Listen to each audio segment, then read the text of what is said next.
una nueva comunicación y nos vamos a comunicar en este caso con Marcelo Ramal, quien ya es precandidato a diputado nacional por política obrera, representando a la provincia de Buenos Aires. ¿Cómo le va, Ramal? Andrés Batistela lo saluda. Gracias como siempre, ¿eh?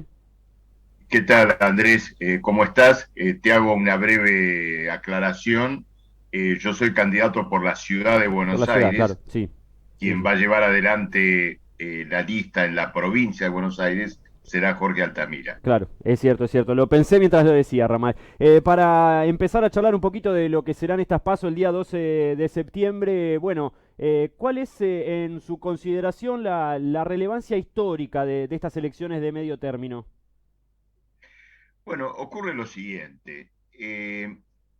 No es un secreto, Andrés, que el hecho más relevante que se plantea para después de estas elecciones es la firma del acuerdo con el Fondo Monetario Internacional, que el gobierno está negociando hoy, digamos, y que tiene en carpeta.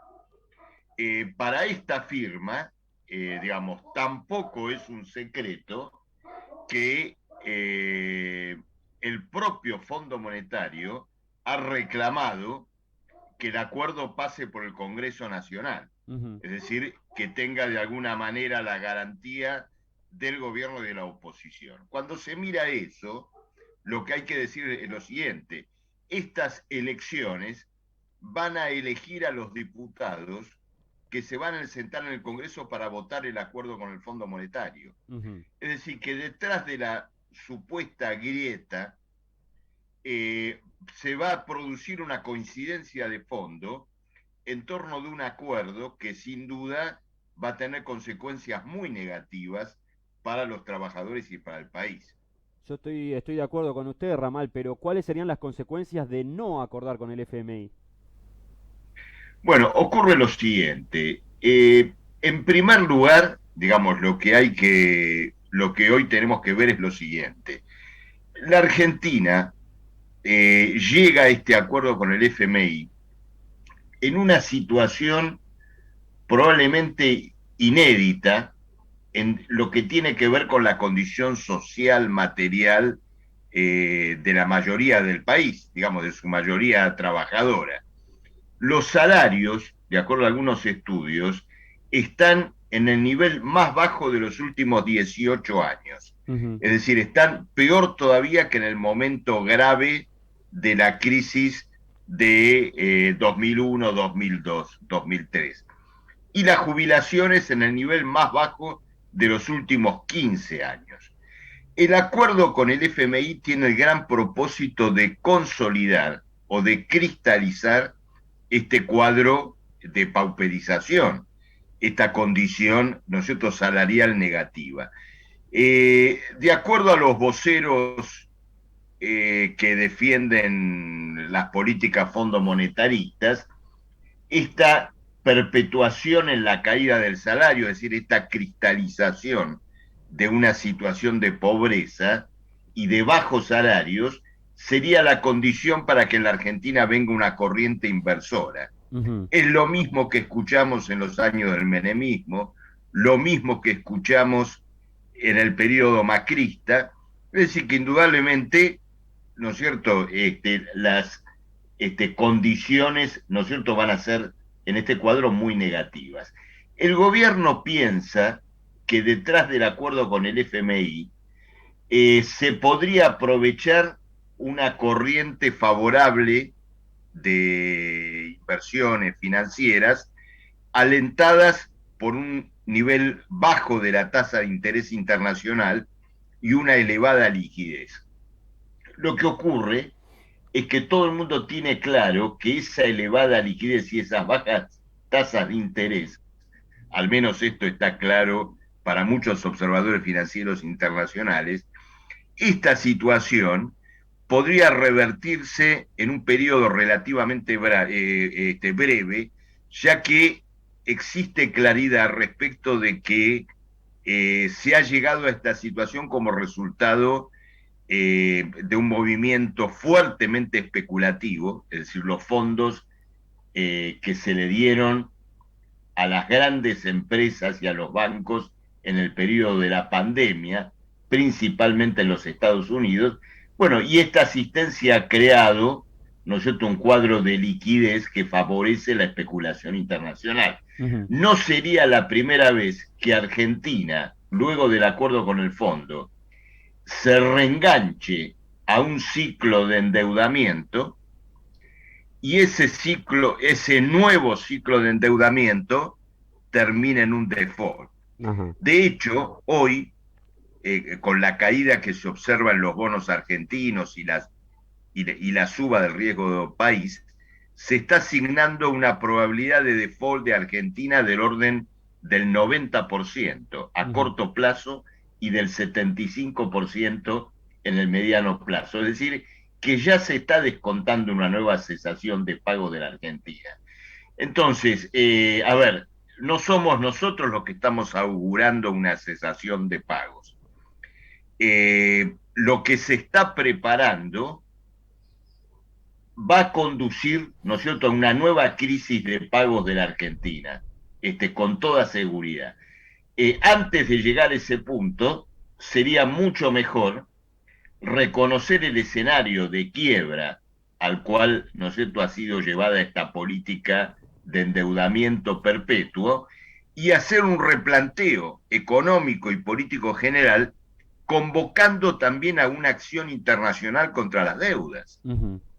Es decir, llamando, ¿no es cierto?, a un repudio de características generales. Ujú. El mundo que hoy exige este tributo de la deuda es un mundo sacudido por la pandemia del COVID, que todavía no ha superado, que puede llegar a enfrentar los remesones de la variante Delta, y por lo tanto, bueno, queda muy claro que la salida de este cuadro pandémico es incompatible con un régimen de tributo a perpetuidad con los fondos internacionales. Claro. Este es el problema, ¿no es cierto?, que está planteado. Nosotros en Política Obrera queremos llegar al Congreso para colocar en primer lugar este debate, enfrentar la política de pago de deuda que con toda seguridad va a unir en el Congreso Nacional, desde Máximo Kirchner hasta Ricardo López Murphy, Ujú. y naturalmente convocar a una movilización popular en rechazo a una política que va a conducir a la Argentina a un nuevo desastre. Claro. A ver, yo hay algo que digo que creo que es importante interpelar. ¿Por qué el macrismo terminó en lo que terminó? Bueno, llegó a un arreglo con los fondos buitre, abrió un nuevo ciclo de endeudamiento y ese ciclo de endeudamiento en un país ya fuertemente endeudado, en 2 años condujo a una crisis que solo rivaliza con la crisis del 2001.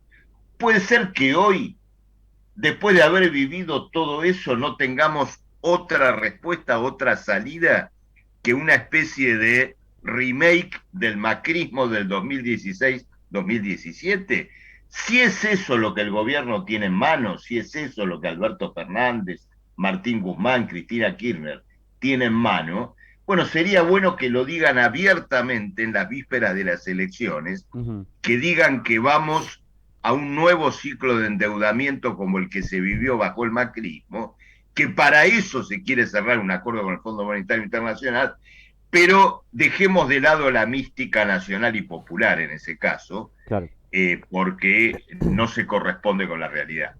Marcelo, me preocupan los precios internos de la economía con una inflación del 50% anual. Digo, esto ya es una locura y se piensa, digo, lo escuché de economistas ortodoxos y no tanto esto de que, y ha sucedido en nuestro país después de las elecciones, suele venir una devaluación que puede ser importante. Lo primero, ¿cree usted que puede llegar a haber una devaluación? Lo segundo, ¿cómo ve el tema evolución de precios, que es lo que todos palpamos cada vez que vamos al supermercado, ¿no?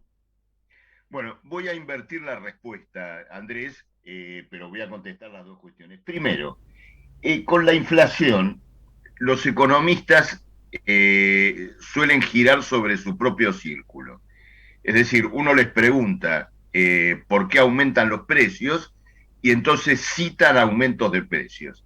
Entonces dicen, hay inflación porque aumentó la carne, porque aumentaron los alimentos, porque pasó esto, porque pasó lo otro.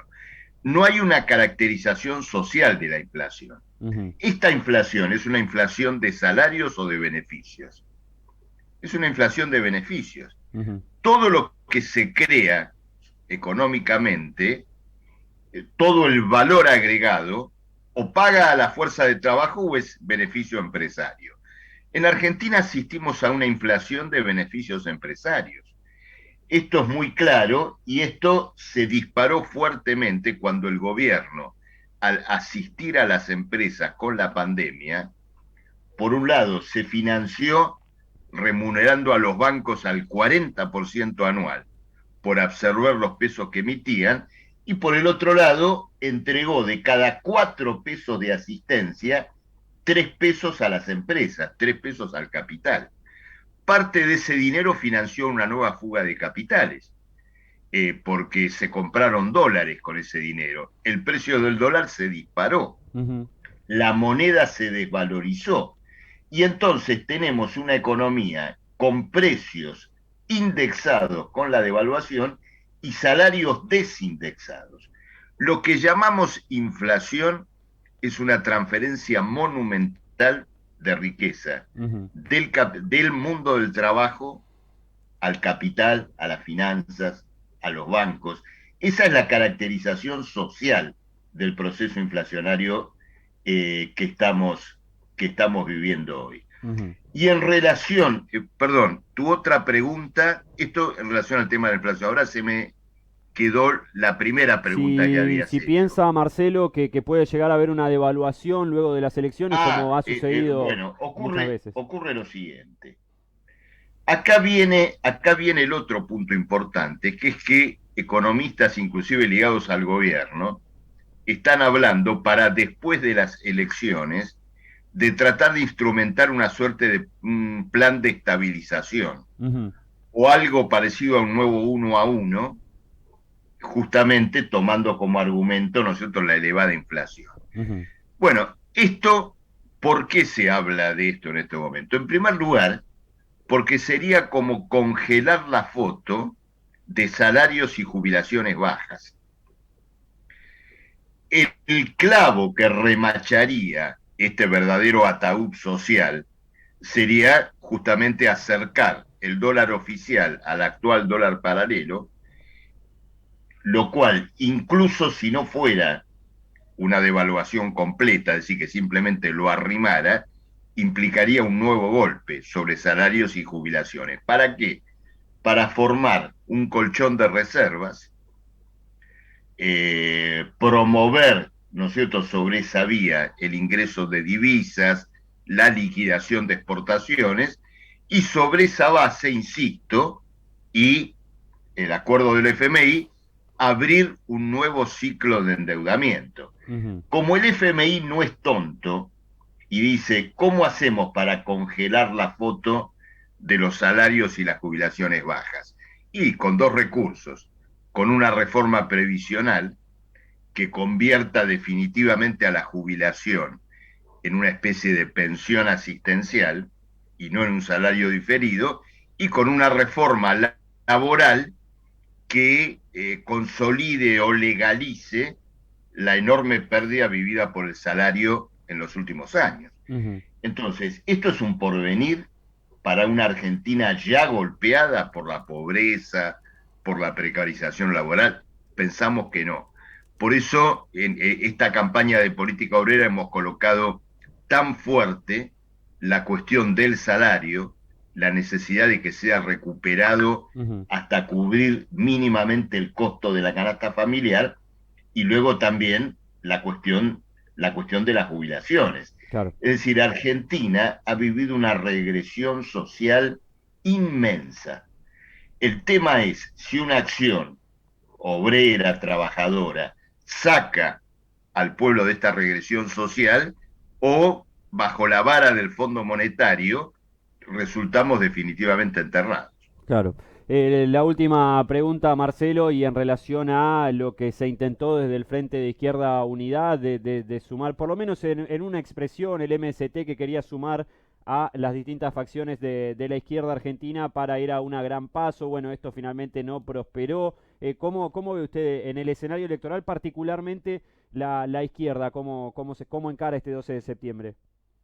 Bueno, nosotros, Política Obrera, estábamos de acuerdo con que todas las fuerzas izquierdas fuéramos a unas PASO, Ujú, pero principalmente veíamos esa alternativa como una forma, más que de compulsa de cargos o de selección de cargos, de compulsa de ideas. ujú, Es decir, era la oportunidad para que cada fuerza de izquierda expresara sus puntos de vista y, bueno, la ciudadanía eligiera. ujú, Bueno, da la impresión de que estas propuestas que había en torno de hacer una paso por parte del Frente Izquierda solo revestía interés en relación al problema de repartir cargos, ujú. porque una parte se puso de acuerdo en los cargos y otra parte, que es el partido que vos nombraste, no llegó a ese acuerdo y ahora quiere ir, digamos, a una interna.